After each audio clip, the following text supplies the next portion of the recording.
Good afternoon 8th class. बेटा आज हमारा 13वां चैप्टर जिसका नाम है जहाँ पैया है और लेखक हैं पी साईनाथ। पुडुकोट्टई तमिलनाडु। साइकिल चलाना एक सामाजिक आंदोलन है। कुछ अजीब सी बात है न, लेकिन चौंकने की बात नहीं है। पुडुकोट्टई जिले की हजारों नवसाक्षर ग्रामीण महिलाओं के लिए यह अब आम बात है। अपने पिछड़ेपन पर लात मारने, अपना विरोध व्यक्त करने और उन जंजीरों को तोड़ने का जिनमें वे जकड़े हुए हैं, कोई ना कोई तरीका लोग निकाल ही लेते हैं। कभी कभी ये तरीके अजीबोगरीब होते हैं। भारत के सर्वाधिक गरीब जिलों में से एक है पुडुकोट्टई। पिछले दिनों जहां की ग्रामीण महिलाओं ने अपनी स्वाधीनता, आज़ादी और गतिशीलता को अभिव्यक्त करने के लिए प्रतीक के रूप में साइकिल को चुना है, उनमें से अधिकांश नवसाक्षर थीं। अगर हम 10 वर्षों से कम उम्र की लड़कियों को अलग कर दें तो इसका अर्थ यह होगा कि यह ग्रामीण महिलाओं के 1/4 हिस्से ने साइकिल चलाना सीख लिया है और इन महिलाओं में से 17,000 से भी अधिक महिलाओं ने प्रदर्शन एवं प्रतियोगिता जैसे सार्वजनिक कार्यक्रमों में बड़े गर्व के साथ अपने नए कौशल का प्रदर्शन किया और अभी भी उनमें साइकिल चलाने की इच्छा जारी है। वहाँ इसके लिए कई प्रशिक्षण शिविर चल रहे हैं। ग्रामीण के मुख्य इलाकों में अत्यंत रूढ़िवादी पृष्ठभूमि से आई युवा मुस्लिम लड़कियाँ सड़कों से अपनी साइकिल पर जाती हैं। जमीला बीबी नामक एक ने जिसने साइकिल चलाना शुरू किया है, मुझसे कहा यह मेरा अधिकार है। अब हम कहीं भी जा सकते हैं। अब हमें बस का इंतज़ार नहीं करना पड़ता। मुझे पता है कि जब मैंने साइकिल चलाना शुरू किया तो लोग फफ्तियाँ कसते थे, लेकिन मैंने उस पर कोई ध्यान नहीं दिया। फफ्तियों का मतलब होता है बेटा व्यंग्य। फातिमा एक माध्यमिक स्कूल में पढ़ाती है और उन्हें साइकिल चलाने का ऐसा चाव लगा है कि हर शाम आधा घंटे के लिए किराए पर साइकिल लेती हैं। एक नई साइकिल खरीदने की उनकी हैसियत नहीं है। फातिमा ने बताया कि साइकिल चलाने में एक ख़ास तरह की आज़ादी है। हमें किसी पर निर्भर नहीं रहना पड़ता। मैं कभी इसे नहीं छोड़ूंगी। जमीला, फातिमा और उनके मित्र अवकन्नी, इन सबकी उम्र 20 वर्ष के आसपास है और इन्होंने अपने समुदाय की अनेक युवतियों को साइकिल चलाना सिखाया है। इस जिले में साइकिल की धूम मची हुई है।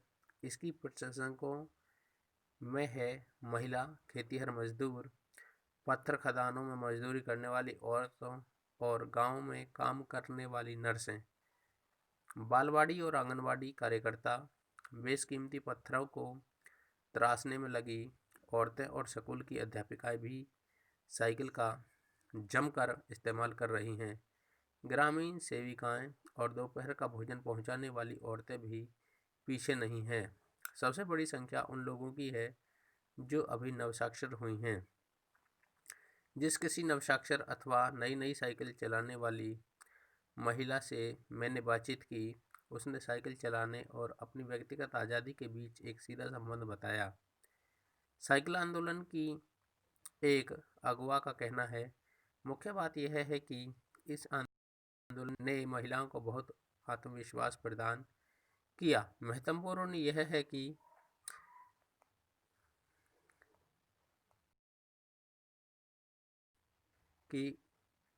इसने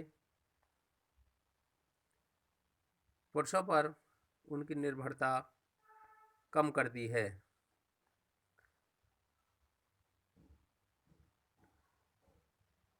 अब हम प्राय देखते हैं कि कोई औरत अपनी साइकिल पर 4 किलोमीटर तक की दूरी आसानी से तय कर पानी लाने जाती है। कभी कभी साथ में उसके बच्चे भी होते हैं। यहाँ तक कि साइकिल से दूसरे स्थानों से सामान ढोने की व्यवस्था भी खुद ही की जा सकती है। लेकिन यकीन लेकिन यकीन मानिए, जब इन्होंने साइकिल चलाना शुरू किया तो इन पर लोगों ने जमकर प्रहार किया, जिसे इन्हें झेलना पड़ा। गंदी गंदी टिप्पणियां की गईं, लेकिन धीरे धीरे साइकिल चलाने को सामाजिक स्वीकृति मिली, इसलिए महिलाओं ने इसे अपना लिया। साइकिल प्रशिक्षण शिविर देखना एक असाधारण अनुभव है।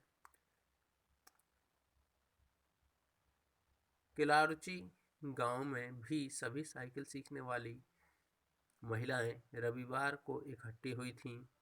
साइकिल चलाने के आंदोलन के समर्थन में ऐसे आवेग देखकर कोई भी हैरान हुए बिना नहीं रह सकता।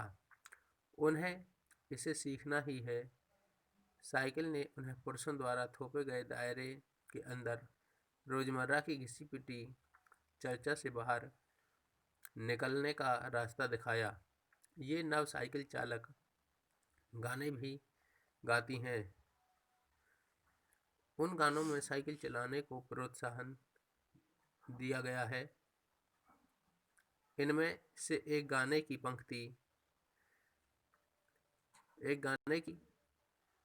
पंक्ति का भाव है, ओ बहिना आ सीखें साइकिल, घूमे समय के पहिए संग, जिन्हें साइकिल चलाने का प्रशिक्षण मिल चुका है, उनमें से बहुत बड़ी संख्या में साइकिल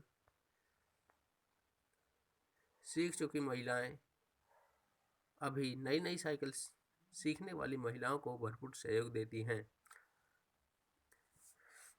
उनमें यहाँ न केवल सीखने सिखाने की इच्छा दिखाई देती है, बल्कि उनके बीच यह उत्साह भी दिखाई देता है कि सभी महिलाओं को साइकिल चलाना सीखना चाहिए। 1992 में अंतर्राष्ट्रीय महिला दिवस के बाद अब यह जिला कभी भी पहले जैसा नहीं हो सकता। हैंडल पर झंडियां लगाए, घंटियां बजाते हुए साइकिल पर सवार 1500 महिलाओं ने पुडुकोट्टई में तूफान ला दिया। महिलाओं की साइकिल चलाने की इस तैयारी ने यहाँ रहने वालों को हक्का बक्का कर दिया। इस सारे मामले पर पुरुषों की क्या राय थी? इसके पक्ष में आर साइकिल्स के मालिक को तो रहना ही था। इस अकेले डीलर के यहाँ लेडीज साइकिल की बिक्री में साल भर के अंदर काफ़ी वृद्धि हुई। माना जा सकता है कि इस आंकड़े को 2 कारणों से कम करके आंका गया। पहली बात तो यह है कि ढेर सारी महिलाओं ने, जो लेडीज साइकिल का इंतजार नहीं कर सकती थी, जेंट्स साइकिलें खरीदने लगीं। दूसरे, उस डीलर ने बड़ी सतर्कता के साथ यह जानी कि उसे लगा कि मैं बिक्री कर विभाग का कोई आदमी हूँ।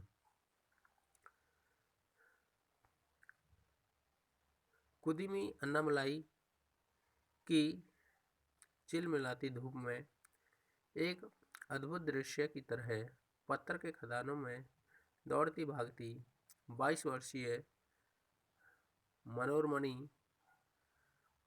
को लोगों ने साइकिल सिखलाते देखा। उसने मुझे बताया, हमारा इलाका मुख्य शहर से कटा हुआ है। यहाँ जो साइकिल चलाना जानते हैं उनकी गतिशीलता बढ़ जाती है।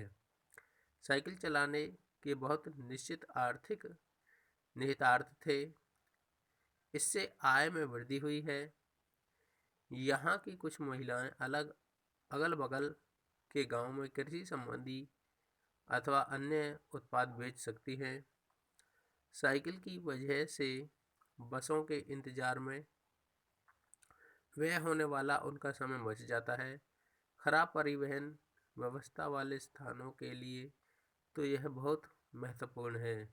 दूसरे, इससे उन्हें इतना समय मिल जाता है कि ये अपने सामान बेचने पर ज़्यादा ध्यान केंद्रित कर पाती हैं। तीसरे,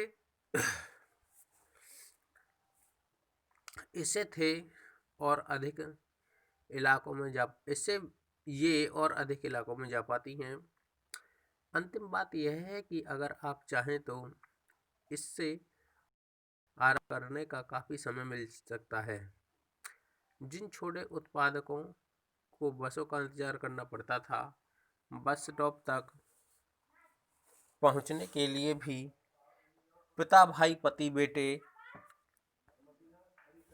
या बेटों पर निर्भर रहना पड़ता था, वे अपना सामान बेचने के लिए कुछ गिने चुने गांवों तक ही जा पाती थीं। कुछ को पैदल ही चलना पड़ता था। जिसके पास साइकिल नहीं है, वे अब भी पैदल ही जाती हैं। फिर उन्हें बच्चों की देखभाल के लिए या पीने का पानी लाने जैसे घरेलू कामों के लिए भी जल्दी ही भागकर घर पहुंचना पड़ता था। अब जिनके पास साइकिलें हैं, वे सारा काम बिना किसी दिक्कत के कर लेती हैं। इसका अर्थ यह हुआ कि अब आप किसी सुनसान रास्ते पर भी देख सकते हैं कि कोई युवा माँ साइकिल पर आगे अपने बच्चे को बैठाए पीछे कैरियर पर सामान लादे चली जा रही है। यह अपने साथ पानी से भरे 2 या 3 बर्तन लिए अपने घर या काम पर जाती देखी जा सकती है। अन्य पहलुओं से ज़्यादा आर्थिक पहलू पर भी बल देना गलत होगा।